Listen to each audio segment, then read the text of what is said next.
lahan yo. Setelah selesai, katik masalah lagi. Tidak dulu harus sampai selesai sertifikatnya. Yang penting bisa dibuktikan bahwa lahan ini tidak bermasalah.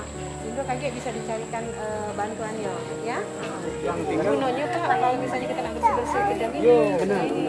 Tapi muat jalannya paling tidak muat truk sampah itu paling tidak. Iya. Supaya dia pacak ini kan. 5 meter